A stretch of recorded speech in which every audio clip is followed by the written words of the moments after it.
No, you're supposed to get a saucepan lid and a microfiber. I don't know what the fuck a microfiber is. A cloth. You know what you're talking that's about. One over there. No. Morning, everybody. You just squeezed my spot on my nose and it bloody hurt. Right, don't tell everyone because it's horrible. We don't want to know about your spots. Show them how you've got rid of your Tory eyebrows. That's much more interesting. Tory eyebrows. He went and had his Tory eyebrows trimmed yesterday. I get very, very worried that he's going to get to an age where you just let it hang out with your eyebrows. So I'm warning you right now.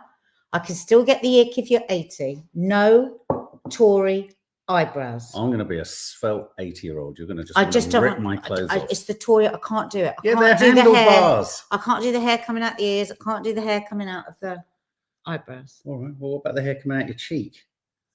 I've snipped it with a massive pair of scissors. What about the 3 hairs dangling from your left shoulder blade? That was curious. That's sweet. I expected to hear that. Good morning, everybody. Let what hang out? He's got too stupid, as usual. Takes everything too far.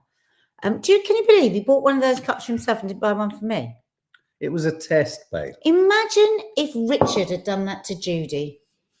Judy had given him a mouthful, wouldn't she? What do you think Judy would have done if Richard had a gin and tonic? Had got himself a mug like that and not got Judy one? I don't know, Nads, and I quite frankly don't give a flying fuck. Just saying. Yeah, all right. Well, just to kick us off, we're going to start with these wondrous birds.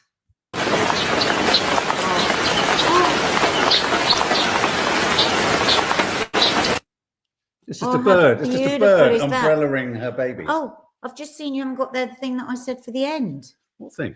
Oh, you have? You have. Don't get up yourself. It's because you were down the second. Yeah, exactly. All right. Good morning, everybody. Good morning and good moaning to you. And it's lovely to see you all.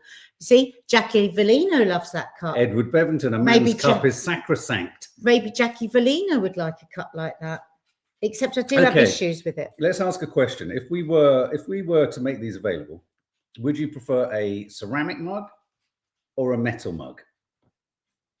She thinks men would prefer metal, women prefer the warmth and coziness, so sexist of a. Do you know what? It isn't. Lots of people didn't like what you said about thingy yesterday. Oh God! Yeah. Well, do you know what I mean? It's like no, nicely. They weren't horrible. They just don't agree, Nat. You've got to explain what I said now. What did you say about Pamela Anderson? Pamela Anderson, who is very beautiful and I totally believe if you don't want to wear makeup, you shouldn't. But I just spontaneously said, I think it would be nice on the red carpet. And I admonished myself immediately because it was not feminist. Right. But I just couldn't help. That's what I think. Metal ones can't go in the dishwasher. Really? I didn't know that. I would say metal would cause more heat loss. Me too. My God. So maybe that's why it's 70% ceramic. Maybe that's why it's good for espresso because it cools it down quickly. See, I like the look of it, but I wouldn't want to drink from it. I don't know why. I'd have always thought this held the heat in, but does it? I love the little show. I love the camping size of it. Oh man, it's no good for a cup of tea because you want a big cup of tea. I want a cup of coffee. You want one like that, don't you? What's this one say? Bell end. Perfect. Perfect for you, Naz. So morning, guys. Hope you're all well. Maisie Aitchison says ceramic too. I like the metal, Jackie Vellino. Welcome everybody. So if this is your first time in the channel, please subscribe. Just hit the subscribe button. It really helps us out. Have a look around the channel because there are so many things going on and being uploaded through the week. It's a smorgasbord of delights. We've also got a members area. And actually, when's the next cook along? 1st of March. 1st of March is the next curly cook along. I'm going to do a little pull together of some bits of it so you can see what just it was to be like. clear, just to be clear that fun. The members area has two tiers. You have for $1.99 a month, you can join as a family guest, in which you get the No Name Sunday show. My God, the pit of bread went down so well this weekend. Oh my God. I love the Sunday show. I've got a batch of it in the fridge that I'm thinking of doing. So you get the No Name Sunday show, you get a cozy time, did a nice cozy walk with you last week or the end of the week before. And for $4.99 a month, you get you become a family friend, which begs the question. I thought it was $5.99. No. Oh. It is. Oh no, sorry, you're right. $5.99. You can be a family friend, which means you can join a cook along once a month and get little tidbits and little films and get a weekly film. And which begs the question: if there's a tier above that, does that mean they become a family member? I don't know. Family guest, family friend. We're just stepping closer to you actually having our DNA. Which is okay. Let's get on with it. Fiona Grocker has just gifted 5 memberships. Oh, Very kind thank of you, Fiona. Thank you so How much, lovely. Fiona. Very sweet. So 5 people will be randomly Very chosen. grateful. The way the YouTube algorithm does this, so that you know, it does it randomly. You can't target people, but it will home in on people who are nice, friendly, and comment a reasonable amount and engage with the channel. Oh, Julie said she loved the walk with the doggies. Oh, it was And nice, Yolande's, wasn't it? Yolande's been with us almost 5 years. Wow. Well, and brilliant. I just got an email yesterday. Our pins, our enamel pins for 5-year members are halfway on their way. They come from America, so they're en route, and they look fab, and they're designed by our lovely friend Ninad in Berlin. And morning, Christos. Hope you're well, mate. So what are we talking about? We are going to be talking about Trump. Mark said to me this morning, he said, you know what? Whoever he's got working with him this time is very, very clever. Very clever. What he's up to.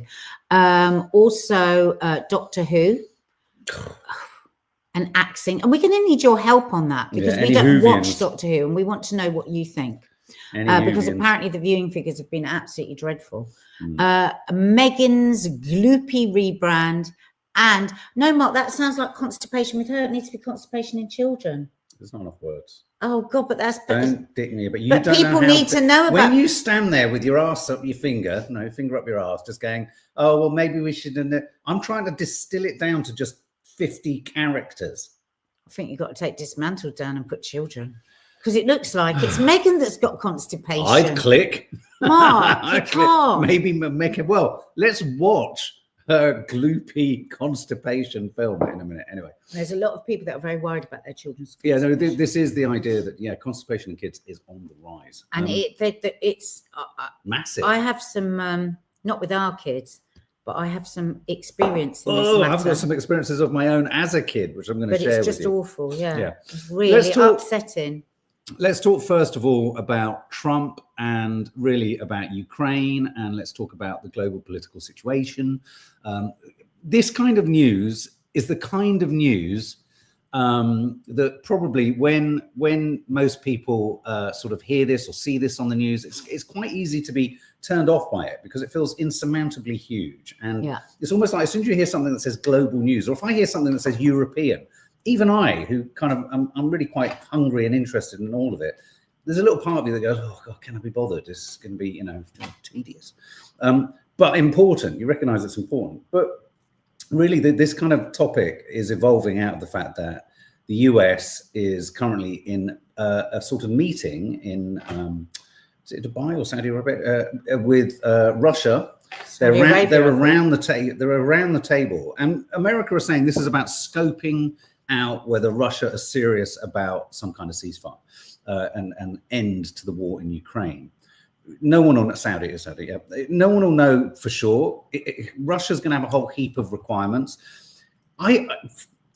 The implications of what's going on at the moment in the world, I can't even begin to over exaggerate. They are so seismic. They are so enormous. We've had already the kind of remarkably, what feel like stupid, but unfortunately gaining traction ideas from Trump about Gaza and Israel and the plight of the Palestinians. We've now got him making inroads and headway with a potential, regardless of what the nature of this is, whether Zelensky's on board or not, he's got Russia at the bargaining table and they're sitting down and they're talking. So the optics on this, how this looks, I would be so curious to know, to be a fly on the wall in any room that Biden and Kamala Harris are in, to hear whether they're sort of saying, well, of course you could get in a room with him if you basically tell Putin you can have whatever you want, or whether they're looking at it going, oh my God, he's pulling the biggest con in the history of the planet. Because we've already talked about the idea that, anyone can strike a peace deal if you give an aggressor what they want. And Zelensky isn't at the talks. Zelensky isn't at the talk. Now, Richard made a good point, or an interesting point yesterday, that, ostensibly, you usually have to start those peace talks with the aggressor. Yeah. But in terms of how that peace looks, what the shape and hue of that peace is, Zelensky has to be involved. But let's just pause for a second on all of that, because the jury's out, they're talking. Russia's going to demand huge things. America's going to demand huge things back. We've got two big school bullies, and in the middle, you've got Zelensky and you've got Ukraine, and really you've got the rest of Europe. The kickback from all of this drama is that we've even got situations in Europe with the Chancellor of Germany essentially almost shouting and screaming at Keir Starmer, saying, this is premature, saying we're sending troops and storming off. We've got arguments breaking out between European leaders about what the shape of any peace deal for Ukraine is going to look like. We've also got the Telegraph was reporting last night. I sent it to Nadia. This was the most shocking detail to any potential solution to the Ukrainian crisis that I can't even fathom that this is being tabled. And I just need to give you a very brief, not history lesson, but just remind you that when World War I happened, straight after World War I, the Versailles Treaty was signed and massive reparations, huge financial burden was put on Germany to repay the rest of Europe for all the damage they'd caused. It's grossly simplified, but this is kind of the idea. Many historians, if not all historians, recognize that the severity of those reparations is what completely kneecapped Germany in the 30s, leading to the rise of fascism and thus the consequence. So many historians genuinely believe that it was the consequence of World War I. The punishment of Germany led to the eruption of World War II. Because they were left broke. Because they were left broke by such massive reparations. Get this now, the reparations that were in, okay, that's the kind of historical byproduct of what happened due to reparations against Germany. But that was reparations asked for from an aggressive force. Germany had been aggressive, so pay back. Kind of makes sense. Donald Trump's deal for Ukraine released in documents to the Telegraph, or the Telegraph has seen documents suggesting that Donald Trump believes Ukraine Ukraine should pay reparations amounting to $500 billion to make up for all the money to America, for all the money that America has given to Ukraine. Zelensky, Kiev, everyone in Ukraine, all the senior kind of boards have gone into a total tailspin of panic. But Ukraine is unbelievably rich in all sorts of resources, isn't it? Lithium, all sorts of things. So its mineral reserves are huge. And so he wants it. So I'm presuming he's wanting to charge them this huge amount of money. They're not going to be able to pay it. And he's going to say, precisely, give me your everything, give me your gas, give me your lithium, and then I'm going to share it with Putin. So Zelensky's sitting there, basically Zelensky's sitting there thinking, well, I fucking spent all your money. I spent all the money on the bombs that we've been using to try and fight Russia. And so he would never in a month of Sundays expected, the thing that shocked me, I literally came into the bedroom last night, I said, I can't believe what I'm reading, because it just struck me as so strange that the reparations are thrown at Ukraine. Unbelievable. Rather than Russia. In some kind of negotiated peace with Russia. Maybe say to Russia, okay, you can have the bits of Ukraine you want, because Russia, but you have to pay. Because Russia is in dire straits financially, aren't they? They said if they tightened the sanctions at this point, it could, it could really kick one way. So the reason this is, why we've put, he's dismantling the global kind of setup, if you like, global politics, is because I don't see how Russia could get on board with Ukraine essentially becoming an economic kind of vassal state of America, because that's as bad as it being like NATO, isn't it? Because unless the deal that's being brokered today in Saudi Arabia is, let's chop up Ukraine between ourselves. Russia might be looking for guarantees from America that if they take half of Ukrainians' assets. So basically, Ukraine is going to be stripped and sold to either America. It's extortion money, it's protection money. Trump's deal making leaves out the people that deals are being struck about. So the Palestinians aren't involved in his decisions around Gaza, and the Ukrainians aren't involved in his decisions around Ukraine. What is decided is big bully boys sit opposite each other and say, well, what should we do to make this best for Look at all the us? gas they've got in Gaza. Look at all that under Classic the sea asset there. stripping. Look at asset stripping. It's absolutely petrifying. And as he does this, and what's interesting, what is the main reason behind... He's just cheating the world like his business. Yes, that's the trouble. And if Trump pulls this off, if he turns Ukraine into a massive money-making venture for America, it's his way and his attempt to then battle or fight against China. It's so asset rich, it's so mineral rich, Ukraine. It would put America in a very, very strong position. Exactly, Jane Bentley. Trump is playing gangster. So I just wanted to share all that because it's just, But listen to this line. Hang on, before Actually, I forget. Claire, all that oil in Gaza, they've all been salivating over that. Okay, so Trump over the dead bodies. Jane Bentley, Trump is playing gangster. Listen to this line that is in some of the highly confidential documents and contracts that are being exchanged between America, Ukraine, in a suggested kind of peace deal. This is from the Telegraph. This is the Telegraph reporting this. This line is in one of the documents. Let me just find it. Oh yeah, so the US will take, the idea is that the US will take 50% of any recurring revenues received by Ukraine from the extraction of any of their resources, all new licenses, and from all new licenses issued to third parties. There will be a lien on such revenues in favor of the US. This clause, there's a clause that says, basically, the Americans have said this: pay us first, and then feed your children. So this is a source very close. A source close to the negotiation says that the US are basically saying, pay us back and then worry about your population next. Proper gangster.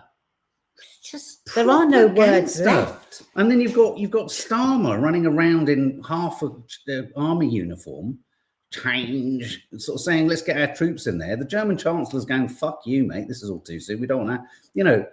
And still he's sending thousands of bombs to Gaza, which is the size of East London. Now nearly everybody now must have seen the photographs of Gaza absolutely smashed to the ground. You know, so what we're doing now, just blasting the last of the Palestinians high into the sky. And in the same documents in which he says, pay us first, then feed your children, there's also the suggestion that America are also going to pull their troops out of most Eastern Bloc countries, which of course sends a signal to Putin that there's a lessening of control. There's only NATO. I mean, in many regards, what Trump's doing is, you know, and it might not happen completely. It could be the old adage that Steve Bannon said, which is, you know, throw out 1 million hand grenades and watch the press feed on them. But he's essentially leaving Europe really to fight its own battle. And what we're seeing, he said that. They've said they don't care about Europe. And what we're seeing at the moment is that really, I don't think Europe's particularly competent at being able to fight anything. Greedy bully, Lisa Robson, exactly. Anyway, so that's what's going on there. Trump dismantles global politics, and it's happening at pace. So everyone keep your eyes on what they've just broken for lunch in Saudi Arabia. So no one stormed out. No one stormed out yet, isn't it? Saudi Arabia. I mean, what's all that about? Saudi Arabia. I mean, you know, it's like everyone is just stroking everyone's back. Live each day. It's horrible. With the gratitude for this day, because God knows what's happening. Okay, let's do a quick chat on Doctor Who. What are your memories of Doctor Who, Nats? Do you remember? Well, my dad was in Doctor Who. Was he? Was he? What did he play? I remember. I don't know. I remember when Dina and I were kids, we were absolutely terrified of the Daleks. I was going to say, what is that? We were terrified of them. Even though you knew they couldn't get up or downstairs. Yeah. Yeah, it's funny that, isn't it? But they were just so scary. It was the voice, wasn't it? It was just. Exterminate. And where you think we are now with robots, how scared would we be now? Sci-fi hasn't progressed much beyond Doctor Who for you, though, has it? In terms of your love of sci-fi, did you get beyond Doctor Who? I mean, I've never really been that interested in sci-fi. Cybermen? Do you remember the Cybermen? No. They scared the shit out. I mean, but Doctor Who never really. We used to watch it because there was so little on telly, wasn't there? And I remember Tom Baker very, very well. Well, who was your favourite? Yeah, who was your favourite? Well, it's going to be Tom because I knew he was the only one that I knew. Of course, we love the actor that we discovered in the theatre. David Tennant. Oh no, sorry, not David Tennant. Matt. No, what's his name? Oh can't think. But anyway, we loved him, but actually we never watched him in it. No. So we know nothing about the last 20 years. Hang on, hot off the press, Elliot Gonzalez. Hello, Elliot. You got a treat coming your way this morning. Me time. Time to give the show a long rest, I think. Hardcore fans, which is not me, keep saying how it's not what it once was. I liked David Tennant, but that was it. David Tennant was great. It was really funny. One day when I was in John Lewis years ago, and he wasn't filming, but he was in Doctor Who at the time. Right. And I was in the haberdashery department. And he came flying in looking for buttons or something. And he had like a long scarf on. It wasn't the stripy one, but he was, I thought, oh my God, there's an actor who lives his part. He was probably filming the series, but wasn't actually filming that day. And I just stood and watched him run He's around such the an haberdashery. actor, isn't he? Oh God, he's such a great frenetic, actor. that frenetic energy that I love just love. David Tennant. Look at this. This is interesting. Chloe Lee, the man that invented the Daleks, lived in South Norwood. No, I love that. I love that. The thing about Doctor Who was Tom Baker was absolutely my favourite. David Tennant was a sort of second, but there were lots of good. Peter Davison, do you remember him? Lots of people saying good. David Tennant. David Tennant, yeah. It went downhill when the writers were changed, when Russell T Davies left. He's so great, Russell T Davies. Because I feel really sorry for the latest Doctor, because the latest Doctor is it. I don't know if I'm ever pronouncing his name correctly. Nkuti Gatwa, is it? Nkuti Gatwa. He was the new. You know, the ratings and the viewing figures for the latest series have totally cratered by all accounts. I mean, really, you know, really fallen through the floor. And there was a lot of excitement about this guy. Was he from Sex Education? I think he might have been. Excuse me, getting a. They just don't let things bed in, do they? Well, I mean, it is a big change. You know, it's a big change. He's, you know, to use a black actor. He's gay, I think. Is he gay? Yeah, I mean, I think he's gay. So it's a big shift. So let people just Nakuti, thank you. Nakuti. Let people just settle in a bit. Well, let them settle in. But it's very early to act. Well, actually, I think it's his decision. Nakuti, quite sensibly, I think there's been probably knowing responses and fandoms. Fandoms can be so incredibly poisonous. So, as I understand it, the report is such that the ratings have cratered. I think Doctor Who and the BBC are happy to keep him on. Right. But he wants to leave because he knows that the debris, if you like, of this, the fallout from this could stick to his career. It's just going and he doesn't want to be associated with a kind of dying thing, regardless of whether that has been unfortunately driven by, you know, the thing that really troubles me about this is if as soon as we cast a black gay actor in anything, if that in and of itself means people are going to say it's woke, then we're in a ludicrous situation. I didn't watch it to know whether what's happening in America, folks. Yeah, I didn't watch it enough to know whether my feeling about Doctor Who was that it was on the kind of descendant because the storylines were so shit. I mean, that's my sense of it. It just didn't feel, you know, in this incredibly Marvel cinematic universe, sci-fi is so sophisticated. Its charm was the fact that you had a jelly on a plate and it was meant to be frightening. Do you know what I mean? And you sort of sat there and, oh, it's not frightening at all. It wasn't that much. Oh, it wasn't that. Was it just that maybe the storylines were just shit? I know that he's experienced a lot of trolling and hostility. Horrible. So yeah, I'm just going to move. Jane Bentley liked Matt Smith. He was a good. That's Matt Smith. Yeah, that's who we really liked. But again, we didn't really watch it. The hardcore fans started going off it when Jodie Whittaker took over, and there was a huge sexist storm. Yeah, people were really cross about it being a woman. Yeah, they really were. You see, I mean, the thing is, like you say, when you have true hardcore fans, you know, you've got to accept. I think you've got to accept that it's going to take a long time for people to accept it. Absolutely. Absolutely. Yeah. So, but look, just a little reminder there of who was who. We had William Hartnell, Patrick Troughton, John Pertwee. Oh God, my dad did a film with Patrick Troughton. Tom Baker was by far my favourite. Sylvester McCoy was mad. But was he your favourite just because it was that time? But better if you. That was my era. I mean, it was on telly most, and he was there for 7 years. I did a play with Colin Baker. Sylvester McCoy, Paul McGann. I don't remember that. Christopher Eccleston. Don't remember that. Matt Smith was in for 3 years, Tennant 5. Peter Capaldi was the last time I ever saw it. Matt Smith was it for 3 years. Yeah.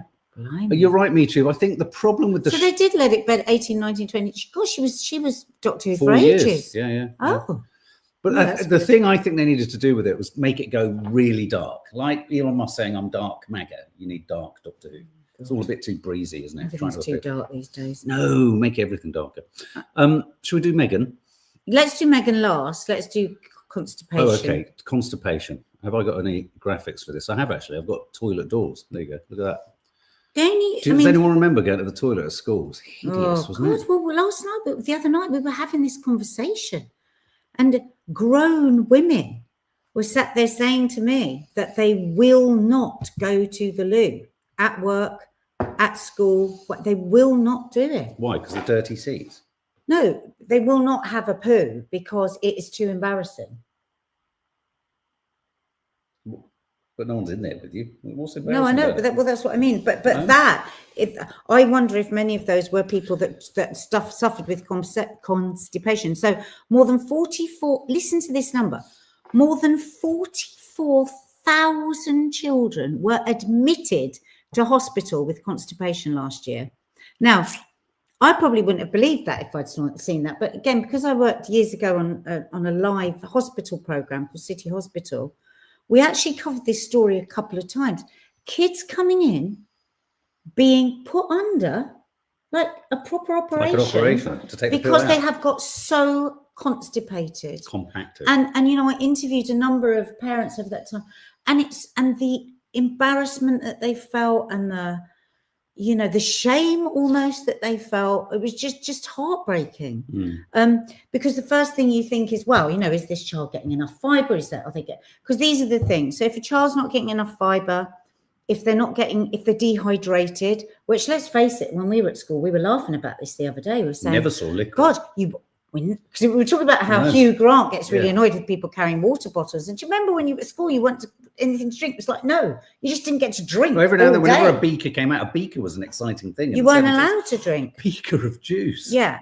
So, and the thing is, if this is a serious problem, this causes time off school, physical problems, emotional problems, things like diverticulitis, which you do not want. It's so painful, diverticulitis. Has anybody here got it? What is it?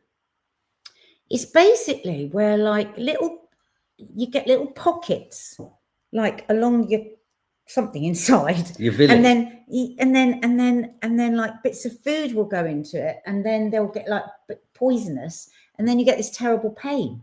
Correct me if I'm wrong. I think that's it. So it causes physical problems, of course, as well. Then if they're really straining, bleeding, all this sort of stuff. So it's not a silly, funny thing. It's awful. And the thing is, it's not always about food. It is an emotional thing. It's attached emotional thing. This happens a lot around potty training. You remember that cousin of mine, that little cousin that we had? And he was crying and screaming, had the best diet you could imagine. And yet just psychologically, the sitting down and it just messed with his head. Yeah. Well, and I can kind of understand. I'm popping up some comments there. Dawny Harvey says, where I worked, we knew each other well. If there were a few in the loo, we'd just say pegs on noses, coming. I just want to say, Reese, I'm bowel shy in public, so especially all the years ago at secondary primary school, I never could do a number 2 because I never felt comfortable. So I would wait till So that is what happens to children, right? They get embarrassed. And if you think about it, potties are like in front of everybody, people put a potty down. And so that they can get shy. But some of them just don't like the feeling of it, just like dropping. So there's loads of, it's complicated. So would you, by this extension, would you say we need to embrace the public toilet, and I do genuinely think we need to de-tabooify, if there's such a thing, the whole act of going to the toilet, the idea that somehow it's embarrassing, or because you're right, anything that leads I'm talking especially in kids. I remember vividly as a kid, and it's got infinitely worse, I understand. We've even had it with our kids at schools, where the strictness around being able to use the loos is so strident that if you are suddenly bursting or whatever, you can't get out, the doors are locked, you've got to get a pass, you've got to go up the corridor. I mean, it does strike me as odd that all that does is say to you that you've got to be so regimented in your body's needs. And if you think you've been using a nappy, go into potty training, you can just do it when you want. But also, the other things can give bad headaches, hemorrhoids. I mean, think about that, the discomfort of that school. We're talking about primary school children here. Now, a national diet survey has shown that fibre intakes just nationally are very down. And that's because of the increase of more and more processed food and takeaway and all this thing. You've got to look into your kid's packed lunchbox, and you've got to see something fibre, you've got to see brown bread, you've got to see vegetables, you've got to see fruit. But there you go. Again, coupled with food poverty, because we do have food poverty in this country, shameful though it is. I'm going to read some comments out in a minute. There's a lot of comments. And the cost of living crisis. So we need to have real sympathy, and we need to be really kind. If somebody shares this with you, a mum, dad, really listen, because this cousin of mine, I certainly know, and the women and that I interviewed on that program felt such shame about it. Yeah. And and I think it's not helped by idiots like me, where in society there's a real kind of tendency to just toilet lavatorial humor, joke about it, laugh about it. Oh, it's a stinker. Oh, it's a floater. And I'm a classic for that. But it's like, in a weird way, that just keeps adding to the layers of shame around going to the toilet. It depends, because it can break that shame. Just to say on this, that to your point, having positive toileting habits, you need access to toilets when you need to go. If schools are structured in a way that children are scared to put their hand up, that's unhelpful. Now, how many of you would say that your school does not allow your child to get up and go to the toilet? I think it's outrageous. And it's outrageous. I have diverticulitis. I have diverticular disease, really, and you're painful. Right, it's extremely painful. Robbed off for years by my GP, fobbed off by saying it was IBS. It's got so bad, I'm waiting for a bowel resection. God, darling. Oh my God, so yes, good God. So guys, from today, increase your fiber. Water, hydration. I did find this, Antonia Schwartz, my eldest 7 is terrible at remembering to drink water, but luckily she eats a lot of fruit and veg and fiber, so doesn't have problems. This was quite a useful list of things. Of course, movement. That's another thing that children do. So on screen, we've got some toddler constipation. This is great for grown-ups. Ensure daily physical activity, increase your water intake. I mean, I try and take in about 1.5 to 2 liters a day. Increase dietary fiber, switch from, what does that mean? Switch from refined to whole grains. What does that mean? So brown rice, brown bread, brown spaghetti, refined flours have had the husk taken off. That helps you push your poo basically through your system. You've got to keep your gut healthy. This is an interesting one, certainly for my mum who gets constipated. Limit milk intake to 16 fluid ounces per day. So too much milk for a toddler. For a toddler. Offer fruit and or veg every meal. But I mean, every meal you've got to have vegetables. Wow. And things. Those are amazing numbers, aren't they? But for anyone that like is really on a budget as well, one of the superfoods of the world is chia seeds, and they're cheap. The packet might be £4, but you are just having like a couple of teaspoons, and you soak it, and then it blows up like this, and then you have it with yogurt, with fruit or something. And the thing about that is it just sweeps through your system, and it's also full of all these different amino acids, and it's a high protein. So I want to do a whole thing on real budget food. Yes. For health. Yes. Because I do think in this country, we're not naturally healthy eaters. You know, go to the Mediterranean, it's the oily fish. You see kids sucking away at fish bones and eating all kinds of vegetables, aubergines. We just don't have that. We don't have that variety. And that's why we've got these ridiculously high numbers. And also, I do think I am going to share quite an arresting story about my nan, because this and the reason I share this is, as adults and as grandparents, we need to be careful, I think, about how we talk to kids about pooing. Toilets. Yeah. And my nan used to literally put me when the whim took her, not when I needed to go, not if I needed to go. She would. I love my nan very much, but she was quite sort of medieval in this area. This story. She would literally sit me down on the toilet, and she would then keep the door open. And she would wait, and she would look, and she would say, "Go, do." And then I would sit there, and then she would say, "Strain like buggery." That's so bad.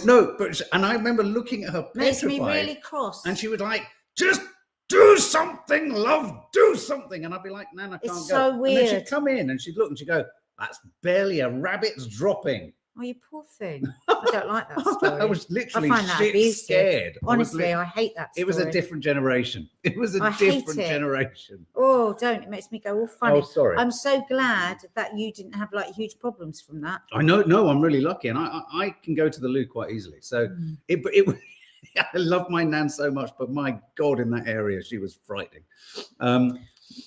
I'm a teacher, and here we go. Look, Lee Jordan. I'm a teacher, and I always let my kids go to the loo. The older ones don't even have to ask, so long as they leave quietly and not disturb the class. I love that. Well, this is another point as well. A recent survey suggests that 1 in 4 children in England and Wales are not toilet trained. So teachers are now right on the front line with them and having to teach healthy toilet habits, which they are not trained to do, which they don't have time to do. So they'll probably be going, come on, go now. And then that increases the anxiety. So you're in this vicious cycle. Well, and also there was such a sad story. Yeah, such a sad story. And there was a piece recently about teachers having to change nappies in class and stuff like that. Well, of course, if they haven't been toilet trained. Dawn Decker, throwing a joke out there, says, so now Mark is triggered by the song do. Yeah, squash tomatoes, do a poo. Exactly. Every time I hear that, I think of my nan going, squeeze that buggery. And she claims she didn't swear. Okay. Let's show. We're going to show you a clip. Please don't anyone do that to your kids. No, don't.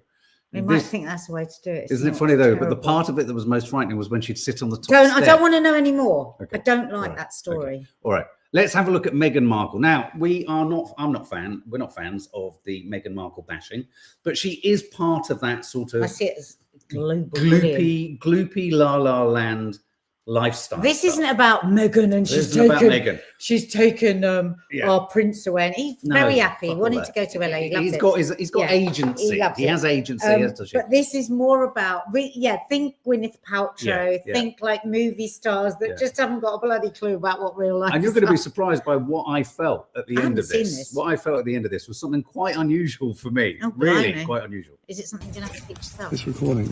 Okay. No. Cat's out of the bag. I'm shocked we've kept this a secret for so long. In 2 weeks, my show is coming out, which I'm so excited for. And also my business, which I think there's been a lot of curiosity about. Last year, I had thought, you know what, American Riviera, that sounds like such a great name.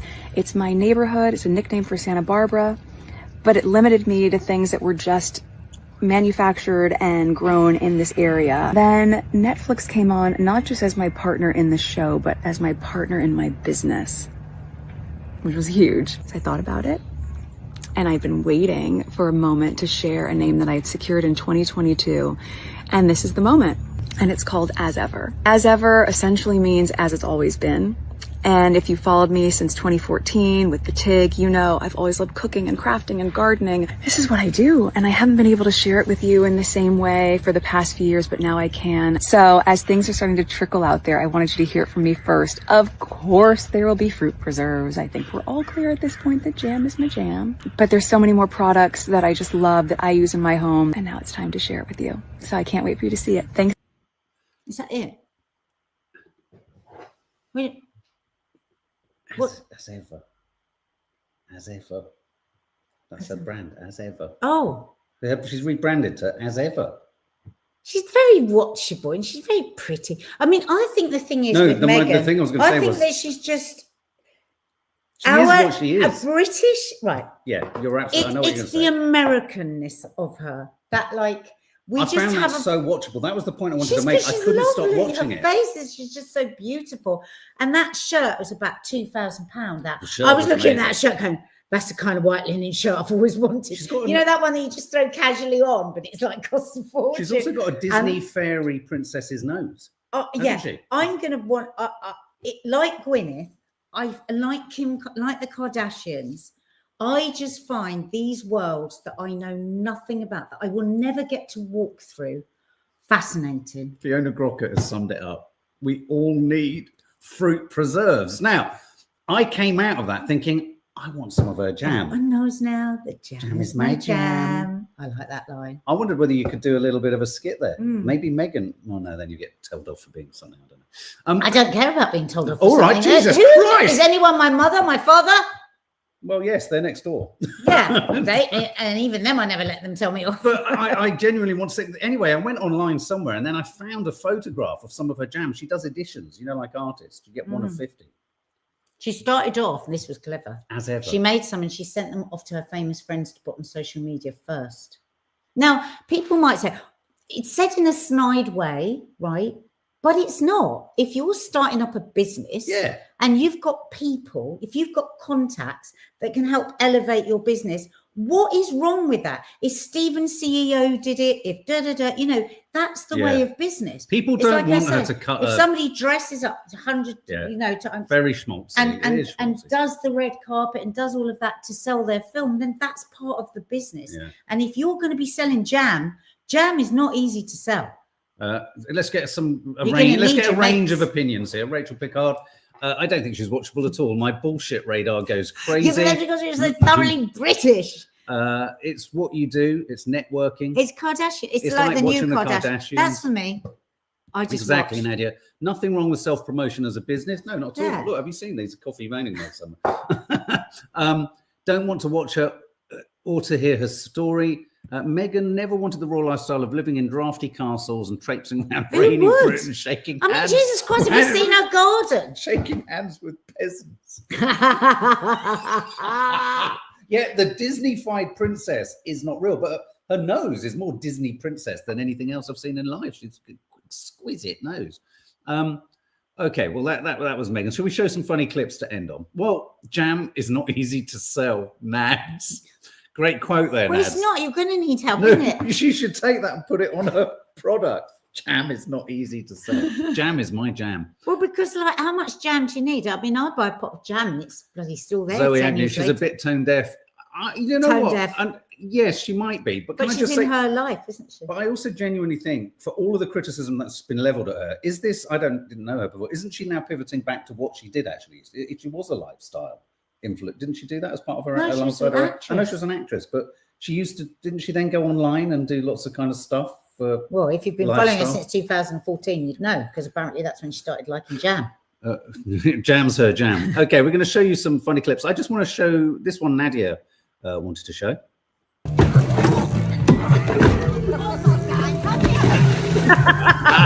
I love how long it takes for the guy to even think about help. He's just holding a fish slice. He didn't make a sound. I would have said help. Let's watch it again. Oh! It's happened to That's like my mum. I'll never forget that. We laughed about this for years. She was out in the outhouse, you know, over in her kitchen, and it's like tiled, and her foot went like that. She went flying up into the air, came smack down, had her champagne glass in her hand, and didn't drop a drip. That's a professional drinker. I could fall all the way downstairs, smash my face up, have lacerated ribs, but my drink was intact. Nadia wants you all to know why she doesn't like going on cruises. Is on its way back to New Jersey after hurricane force winds gusting over 100 miles per hour and 30 to 40-foot waves prevented it from making it to its final destination of the Bahamas. The ship was really rocking back and forth and tipping side to side, and cabinets were slamming open. Passengers used cell phones to capture scenes that looked like they were right out of the Titanic. Flying furniture and shattered glass as massive waves pounded the anthem of the seas as it moved right into a rough storm off the Carolina coast not long after leaving New Jersey over the weekend. The captain ordering the 4,500 passengers and 1,600 crew members to stay in their rooms for hours. The amount that things were shifting around our... Jesus Christ. And I just want to show this finally as a real and finally. It's a 1-minute clip. It's really thought you were a fan of Richard Pryor's. Yes. Yeah. Massive. Check this out. These executives are afraid you're going to do to white America. Probably stop some racism. Stop racism. Yeah. I'm probably afraid of that because then people don't hate each other. Then people start talking to each other, and then they start talking to each other. They find out who's the problem. Which is? Greedy people. Greedy? Thank you very much. I have a couple things I want to ask you there. Do you really think that some of the guys that you dealt with at NBC, no names, right? Because there's lawsuits for that too, that some of these guys really want to promote racism actively, or is it a subconscious? I just think it's part of capitalism, is to promote racism. Yeah. You know, right? In order to make things work. If you feel better because you're white and you can get a job, you use that. I mean, you know, I would. Absolutely. Say, I'm sorry, Jack, but shit, they say I'm white. I'm going to use this. Right. Absolutely. Get this job. I'm hungry, you know. But and that separates people. So they keep people separated, and that keeps them from thinking about the real problem. That's as simple as I see it. Probably it's not that simple, but... Now, all right, you and I are about the same age, right? We're in our mid-30s. How long is it going to take before guys who think like you, and I say guys who think like me, people who don't want to have racism in the country, people who don't want to be oppressing any minority, whatever it is, sexual, whatever minority, really get into positions of power and can change things? You can't get in a position of power, it seems, if you think like that. It seems that the only time you get in a position of power is if you like the people that are in power. To me, I mean, that's the way it goes. I mean, people that get to become executives become like the people that were already executives. I don't know, maybe They go in with good intentions, but it eats them up. It's like a cesspool, you know, it just gets on you and it the starts system eating. levels them. Pretty soon it's all Is that gone. what a cesspool sounds like? Yes. I just thought really important. Yeah, I love the interviewer as well. Really important to hear that as we head inexorably towards reform, probably leading this country. You know, just to talk about how let's all remember what we like about the film Wicked. I can't believe I'm mentioning this. They want us to have a shared enemy. You're being That's manipulated. why they keep you angry. They keep throw us red meat, hate this nation, hate this race, hate this, hate that. And it keeps us distracted from all the dirty dealings. All right, my darlings. All right, everyone. Take care. Did you want to say something? I always feel you about to say something. You always feel like Right at the end, you want to say goodbye. Oh yeah, I know, but you're kind of sort of holding I your was just crutch. Do reading you need some the last. toilet? No, You're not constipated, are you? Oh my god. Lots of love, everybody. Have a lovely day.